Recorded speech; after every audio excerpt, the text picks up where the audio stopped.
প্রকৃতির প্রতিশোধ কিংবা ভাগ্যের নির্মম পরিহাস।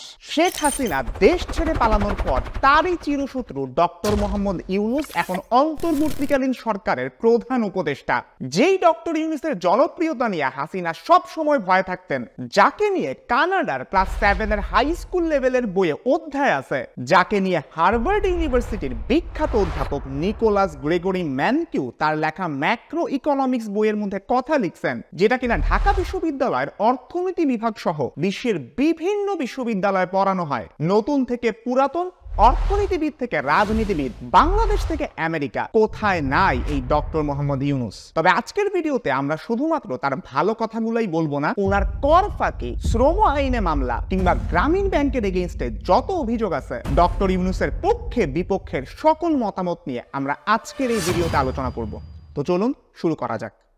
ডক্টর ইউনূস যে একজন গ্লোবাল সিটিজেন বা বিশ্ব নাগরিক হওয়ার শুরুটা করছিলেন, সেটা হয় সেই 1955 সালে। পুরা পাকিস্তানে এসএসসি পরীক্ষায় উনি 16তম হন। ওই বছর যেটা হয়, কানাডাতে বিশ্ব স্কাউট জাম্বুরি হয়। যারা স্কাউট আছেন তাদের এটা নিয়ে খুবই ভালো ধারণা থাকার কথা। উনি ওই সময় যে জাম্বুরিতে গেছিলেন, ওই সময় ইউএসএ, ইউকে, কানাডা সহ ইউরোপের প্রায় সব দেশ ঘুরে ফেলেন। প্লেনে গেলে তো অনেক টাকা লাগবে, এই কারণে প্লেন টিকেটের টাকাটা বাঁচায় ওরা একটা মাইক্রোবাস কিনে, আর ওইটা কিনে 6 মাস ধরে ওরা Germany, Netherlands, Poland, Yugoslavia, Austria, Greece এরকম বিভিন্ন দেশ ঘুরে পাকিস্তানে ফেরত আসেন। ইভেন ডক্টর ইউনূসের বাড়ি তো চট্টগ্রাম। ওনার চাটগে একটা ইন্টারভিউ অনেক ভাইরাল। উনি প্রধান উপদেষ্টা হওয়ার পরে চট্টগ্রামের মানুষ তো খুবই খুশি, আমি জানি। সো ওই ট্যুরে চট্টগ্রামে বাড়িতে ফেরার আগে উনি ইন্ডিয়াতেও ঘুরে আসেন। চিন্তা করেন একবার, এত কম বয়সে আপনি কয়টা দেশ ঘুরছি। আর একজন মানুষ যখন একসাথে এতগুলা দেশ ঘুরে, তার পারসেপশনই চেঞ্জ হয়ে যায়, দুনিয়াটারে তার দেখার যে দৃষ্টিভঙ্গি, এই ব্যাপারটাই চেঞ্জ হয়ে যায়। আমেরিকায় কিন্তু উনি পিএইচডি শেষ করার পরে শিক্ষকতাও করেন। যখন আমাদের দেশে মুক্তিযুদ্ধ চলতেছিল, তখন উনি ছিলেন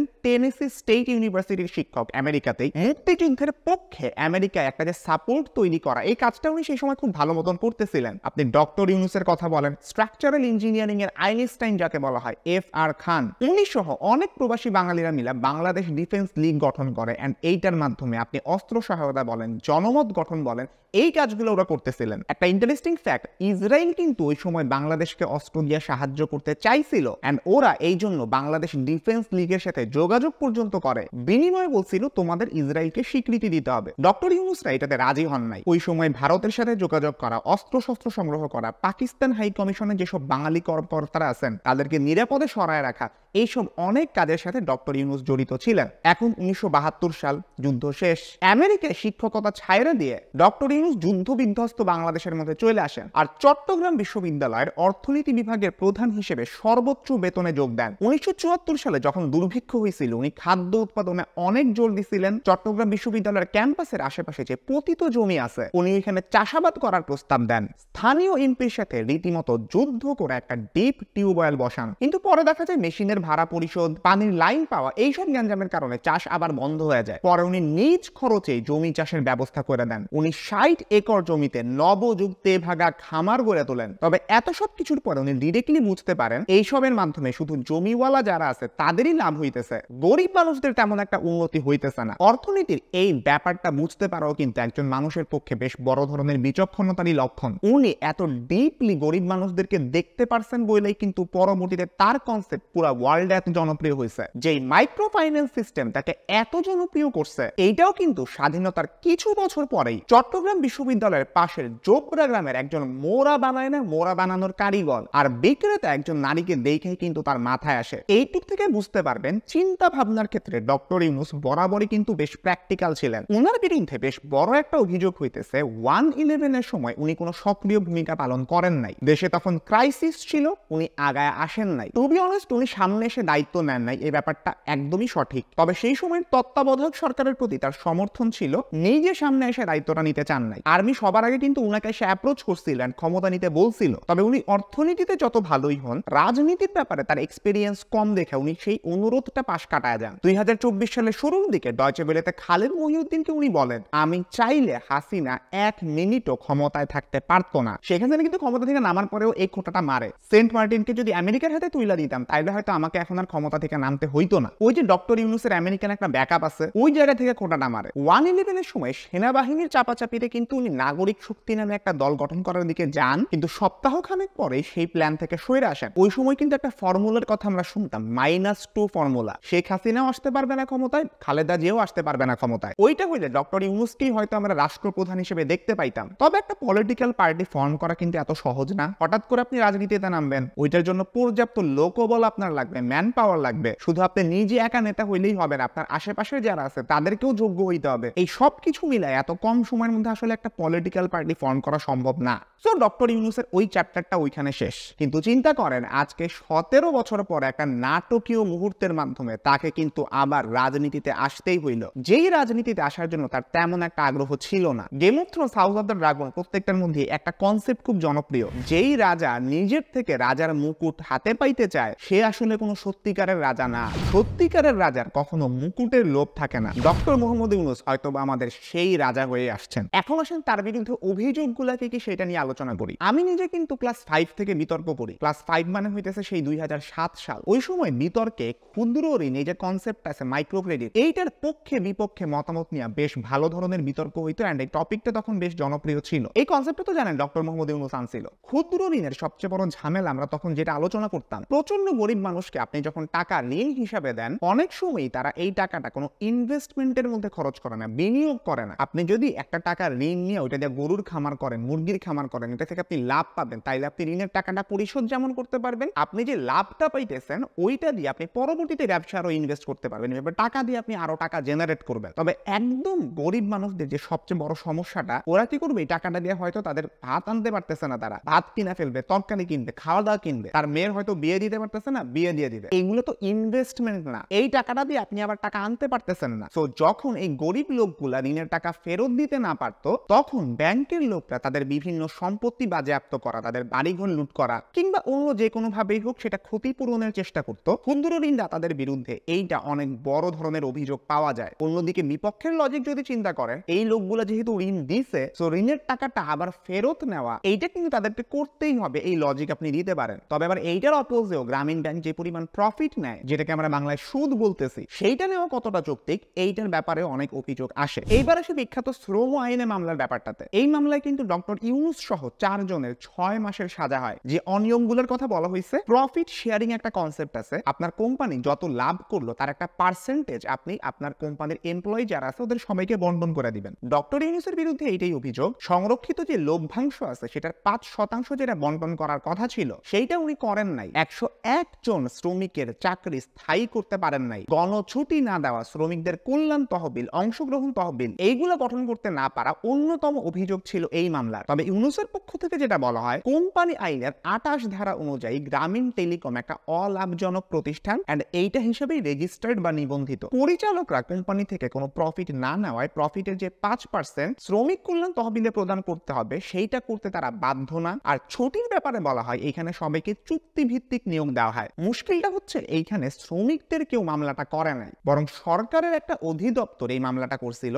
এছাড়াও ডক্টর ইউনূস এবং তার প্রতিষ্ঠানের বিরুদ্ধে 200-রও বেশি মামলা আছে। এইগুলোর মধ্যে গ্রামীণ টেলিকম এবং গ্রামীণ কল্যাণের কর্মচারীদের করা মামলাই বেশি। 2011 সালে সরকার ডক্টর ইউনূসকে গ্রামীণ ব্যাংকের এমডি পদ থেকে অব্যাহতি দেয় এবং পরে সরকার নিজেই এটা টেক ওভার করে। এই মামলাগুলোর মোটিভ আপনি ইজিলি বুঝতে পারতেছেন, ডক্টর ইউনূসকে চাপে রাখা এন্ড কন্টিনিউয়াসলি একটা দেশের প্রধানমন্ত্রী, সেই দেশের একজন নোবেল লরেটকে ক্রমাগত সুদখোর বইলা যায়, রক্তচোষা বইলা যাইতেছে। পদ্মা নদীতে দিয়ে 2টা চুবড়ি দিয়ে উঠাই নেওয়া উচিত। ইভেন ডক্টর ইউনূসের নাম নিতে অস্বীকৃতি জানাইলে আয়নাঘরের লোকজন বেশ বাজে রকম ভাবে পিটাইতো। বলেছি যাই কিছু বলেছি, এটা আমাদের তাদের শেখানো কথা, আমরা বলতে বাধ্য হয়েছি। যদি আমরা না বলতাম তাহলে তারা বলেছে আমাদের পরিবারকে বেঁচে থাকবে না। ডক্টর ইউনূসের বিরুদ্ধে কিন্তু গ্রামীণ টেলিকমের 26 বছরের কার্যক্রমটা যখন চলছিল, এই পুরা লম্বা সময়টাতে ডক্টর ইউনূস 15 থেকে 25% পর্যন্ত কর ফাঁকি দিয়েছেন বলে অভিযোগ আছে। একটা হিসেবে আপনাদেরকে বলি, ডক্টর ইউনূসের মূল যে ব্যক্তিগত অ্যাকাউন্টটা আছে, 2000 থেকে 2023 সাল পর্যন্ত এই অ্যাকাউন্ট অ্যাকাউন্টে রেমিটেন্স আসছে 118,27,76,368 টাকা। এই টাকার মধ্যে শুধুমাত্র 111 সরকারের সময়ে রেমিটেন্সের এই টাকার বেশিরভাগটা আসছে 47,99,96,652 টাকা। এই যে এতগুলা টাকা উনি 111 সময়ে পাইছেন, তার বিরুদ্ধে এইটাই অভিযোগ বিদেশ থেকে টাকা আয়না উনি রাজনৈতিক দল করতে চাইছিলেন। ওই সময় তো উনি ওই যে নাগরিক শক্তি ওই রাজনৈতিক দলটা করার জন্য চেষ্টা করতেছিলেন। আপনি পলিটিক্যাল পার্টি করতে গেলে বিদেশ থেকে টাকা যদি আপনি নেন, তাহলে মানুষ এই কোশ্চেন স্বভাবতই করবে আপনি কি আসলে তখন যেই দেশ থেকে টাকা আসছে ওই দেশকে কোনো অন্যায্য সুযোগ সুবিধা দিতে যাইতেছেন? যেমনটা আমরা শেখ হাসিনার সরকারকে দেখছি, ওরা ভারতকে একদম তুমুলভাবে অযাচিত অনেক সুযোগ সুবিধা দিতেছিল। ডক্টর ইউনূসের বিরুদ্ধে কিন্তু বিদেশ থেকে টাকা আইনা নিজের রাজনৈতিক দলের মধ্যে ঢালার একটা অভিযোগ সেই 111 সময়ই ছিল। ডক্টর ইউনূস 1983 সালে বেআইনিভাবে তার পারিবারিক প্রতিষ্ঠান প্যাকেজেস কর্পোরেশন লিমিটেডকে গ্রামীণ ব্যাংক থেকে 9.5 কোটি টাকা ঋণ দিয়েছিলেন। পরবর্তীতে ক্ষমতার অপব্যবহার করে উনি এই ঋণ আর সুদ দুইটাই মৌকুফও করছিলেন। প্যাকেজেস কর্পোরেশন লিমিটেড নিজের প্রতিষ্ঠান, এই জন্য উনি কোনো উন্মুক্ত দরপত্র আহ্বান করা ছাড়াই খুবই উচ্চ দরে গ্রামীণ ব্যাংকের কোটি কোটি টাকা প্রিন্টিং সামগ্রী ছাপানোর যে কার্যাদেশ বা ওয়ার্ক অর্ডারটা আছে, এটা তার নিজেরই প্রতিষ্ঠান প্যাকেজেস কর্পোরেশনকে দিয়েছিলেন। সোজা কথা, আপনি জনগণের টাকা দিয়ে ব্যাংক বানাইলেন এন্ড এই ব্যাংক থেকে আপনি ঋণ দিলেন নিজেরই একটা কোম্পানিকে। এই ব্যাপারটা নিয়ে দুর্নীতির ব্যাপক দালিলিক তথ্য পাওয়া গেছে, যেটা রেফারেন্স আপনারা এখন দেখতেছেন। এইটাই কিন্তু সেই ক্রনিক ক্যাপিটালিজম বা স্বজনতোষী পুঁজিবাদ, যেটা স্বৈরাচারের একটা লক্ষণ। এইটি আমি আমার বিদায় স্বৈরাচারের সেকেন্ড এপিসোড আপনাদেরকে এক্সপ্লেইন করছিলাম। ডক্টর ইউনূসের বিরুদ্ধে কিন্তু এমন অভিযোগ আসছে। ইভেন এসালুম গ্রুপ যখন ডক্টর ইউনূসকে অভিনন্দন জানায়, এই ডক্টর ইউনূস আসলে ক্রনিক ক্যাপিটালিজম থেকে কতটুকু বের হইতে পারবেন, বড় বড় কোম্পানিকে বিভিন্ন সুযোগ সুবিধা দিয়ে নিজের ক্ষমতা টিকায় রাখার যে প্রবণতা, এইটা তার মধ্যে আদৌ থাকবে কিনা এটা সামনের দিনগুলোতে আমরা বুঝবো। এখন আসেন সামনের দিনগুলোর সম্ভাবনার কথা কিছু ডিসকাস করি। ডক্টর ইউনূস নোবেল পাইছেন এই খবর তো আপনারা জানেনই। এছাড়াও আমেরিকার দুইটা সর্বোচ্চ বেসামরিক খেতাব, একটা হচ্ছে প্রেসিডেন্সিয়াল মেডেল অফ ফ্রিডম আর একটা হচ্ছে কংগ্রেশনাল গোল্ড মেডেল, এই দুইটা পুরস্কারও উনি পাইছেন। এবং নোবেল সহ এই দুইটা পুরস্কারই পাইছেন, টোটালি 3টা পুরস্কার পাইছেন। এমন আরো দুজন মানুষের নাম যদি আপনাদেরকে আমি বলি, একজন হইতেছে নেলসন ম্যান্ডেলা আর একজন হচ্ছেন মার্টিন লুথার কিং জুনিয়র। বুঝেন কোন লেভেলের বৈশ্বিক নেতাদের সাথে সেম মর্যাদার পুরস্কার উনি পাইছেন। এই যে 2024 সালের প্যারিস অলিম্পিকটা হইতেছে, এখানে ডক্টর ইউনূসের সামাজিক ব্যবসার যে মডেলটা আছে এইটাকে কিন্তু থিম করা হয়েছে। অলিম্পিক আয়োজনের যে দায়িত্ব, এটা শুধুমাত্র 2টা বা 3টা প্রতিষ্ঠানের হাতে দেওয়া হয় নাই, কয়েকশো ক্ষুদ্র ব্যবসায়ীর মধ্যে এটা বন্টন করে দেওয়া হয়। এতে করে অল্প কয়েকটা প্রতিষ্ঠান লাভের গুড় পুরাটা খাইতে পারবে না, কয়েকশো ছোট ছোট প্রতিষ্ঠান এইভাবে মাথা তুলে দাঁড়ানোর শক্তি পায়। এইটা থেকে আপনারা বুঝতে পারেন ডক্টর মোহাম্মদ ইউনূসের ইনফ্লুয়েন্স বা প্রভাব কিন্তু অনেক বিশাল। তবে তার সামনে অন্তর্বর্তীকালীন সরকারের প্রধান হিসেবে বেশ বড় কিছু চ্যালেঞ্জ আছে। রেডিমেড গার্মেন্টস ইন্ডাস্ট্রিতে কিন্তু আন্দোলনের একটা ধাক্কা লাগছে এন্ড অনেক অর্ডার বাতিল হয়ে গেছে। তবে উনি যেহেতু নিজে একজন অর্থনীতিবিদ আর অর্থ উপদেষ্টা হিসেবে বাংলাদেশ ব্যাংকের সাবেক গভর্নর সালেউদ্দিন আহমেদকে উনি সাথে নিছেন, আশা করা যায় এই সংখ্যা কাটানোতে ওনারা দুইজনে খুব ভালো কাজ করবেন। তবে একটা বড় ভয় হইতেছে, বাংলাদেশ যদি আইএমএফ এর কাছ থেকে অনেক বড় বড় লোন নিতে থাকে। আপনারা সবাই জানেন আইএমএফ কিন্তু শুধুই লোন দেয় না, সাথে অনেকগুলো শর্ত দিয়ে দেয়। এতে করে বাংলাদেশ আরো বড় ঝামেলায় পড়তে পারে কিনা এই চিন্তাও কিন্তু অনেকে করতেছেন। বিচার বিভাগের ক্ষেত্রেও কিন্তু প্রভাবটা খুব স্পষ্ট। প্রধান বিচারপতি সহ আপিল বিভাগের 5 বিচারপতি 10 অগস্ট কিন্তু রিজাইন করছেন। এরা সবাই আওয়ামী লীগপন্থী ছিলেন। সব মিলায় ডক্টর মোহাম্মদ ইউনূসের সামনে বেশ বড় ধরনের একটা চ্যালেঞ্জই অপেক্ষা করতেছে বলে আমরা মনে করি। দেখা যাক উনি সেগুলা কিভাবে কাটায় ওঠেন। তার অনেক বড় একটা ইন্টারন্যাশনাল পরিচয় আছে, সেইটাকে উনি কিভাবে ব্যবহার করেন। আর তার বিরুদ্ধে আনা কর ফাঁকির অভিযোগ সহ অর্থনীতি এবং শ্রম আইন রিলেটেড অন্যান্য যেসব অভিযোগগুলো আসছে, এইগুলো উনি কিভাবে মোকাবেলা করেন সেটাই এখন দেখার বিষয়। ইতোমধ্যে কিন্তু অনেকগুলো ভিডিও ওনার ব্যাপারে ভাইরাল হইতেছে। একটা অনুষ্ঠানে উনি গেছিলেন, বড় চেয়ার সরায় দেয়া, সবাই যে চেয়ারে বসছে এরকম একটা সাধারণ চেয়ারের মধ্যে উনি বসছেন, এই ভিডিও আমরা দেখছি। কতটা অথেন্টিক আমি জানি না, কিন্তু একটা সরকারি গাড়ির ভিতরে ডক্টর মোহাম্মদ ইউনূস বসে আছেন এন্ড সাধারণ মানুষের মতন একদম জ্যামের মধ্যে বসেই উনি যাইতেছেন। ভিআইপি সুবিধা নিয়ে আগে যেরকম হইতো, ভিআইপি গেলে সব রাস্তা বন্ধ করে জ্যাম লাগায় ভিআইপিটা তখন এক জায়গা থেকে আরেক জায়গায় মুভ করতো। ডক্টর মোহাম্মদ ইউনূস এরকম করেন নাই। এইটার জন্য অনেকে ওনাকে প্রশংসা করতেছেন। একেবারে বৃষ্টির মানের মধ্যে কোনো ছাতা ছাড়া উনি দাঁড়ায় আছেন, যেই সিনটাকে অনেকে রাশিয়ার প্রেসিডেন্ট ভ্লাদিমির পুতিনের একটা ভিডিওর সাথে তুলনা করছেন। এই সব কিছুই আমরা দেখতেছি। তবে একজন মানুষকে ফ্যান্টাসাইজ করে দেবতা বানানোর আসলে কিছু নাই। কেউ যদি পরবর্তীতে কোনো ধরনের অপরাধ করে, বাংলার মানুষ কিন্তু তাকেও বিচারের আওতায় আনবে। সবশেষে এটাই বলবো, ডক্টর মোহাম্মদ ইউনূস হয়তো আমাদের সেই মুকুট না চাওয়া রাজা হইতে পারেন। এই দিক থেকে হয়তো খুব ভালো একটা মানুষকে আমরা পাইছি, তবে তাকে হয়তো কখনোই আমাদের একজন দেবতা বানায় ফেলা উচিত হবে না। সবাই ভালো থাকবেন, সুস্থ থাকবেন, দেখা হবে ইনশাআল্লাহ পরবর্তী ভিডিওতে। আল্লাহ হাফেজ।